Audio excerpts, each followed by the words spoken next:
Hello and welcome to this game review.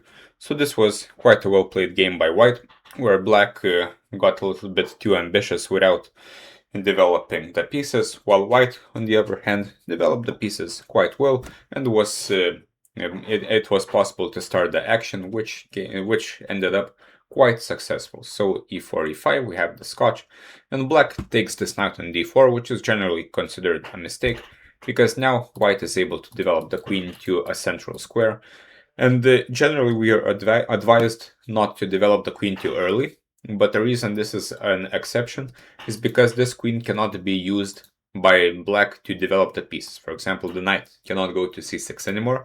Something like c5 is just counterproductive because it leaves all these squares weak. So the queen is very safe on d4. With d6, now this bishop is also blocked. Knight c3, knight f6. And here white has to decide on how to finally develop the last pieces. And he decides to play bishop e2 and castles kingside, which is of course possible. Generally, the most aggressive way to play is to castle queenside, and here we definitely have this possibility. We just need to develop the bishop somewhere. For example, bishop f4, bishop e7, castles queenside. And after black castles kingside, we can play f3, next g4, h4, g5, h5, and start attacking. Our rook is in a very good position already. Our king is safe enough. We can play king b1 at some point if needed, and this is considered the best way to play for white in such positions.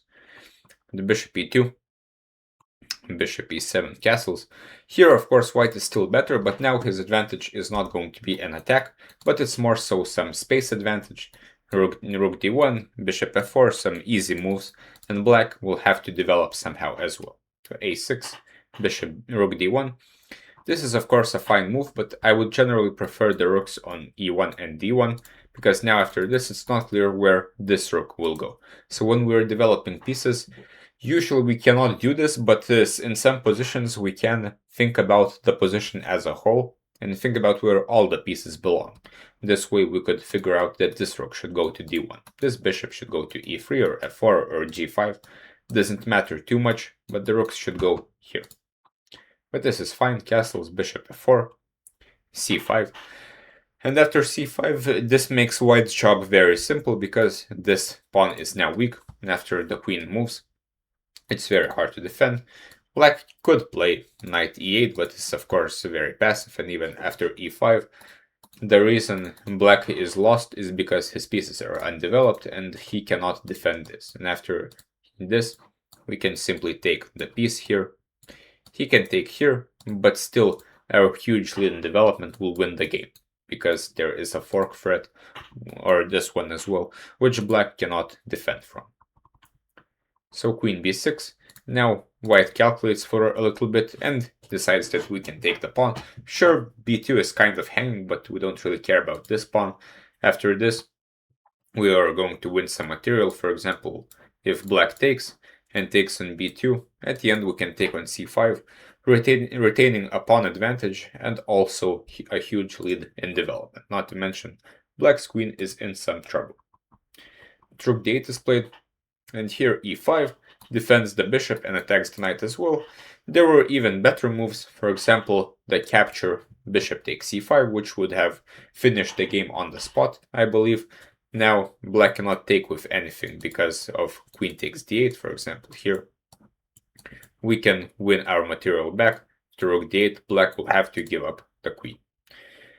Also, knight d5 looks very strong. For example, after knight takes d5, bishop takes c7, black cannot recapture again because of the hanging rook.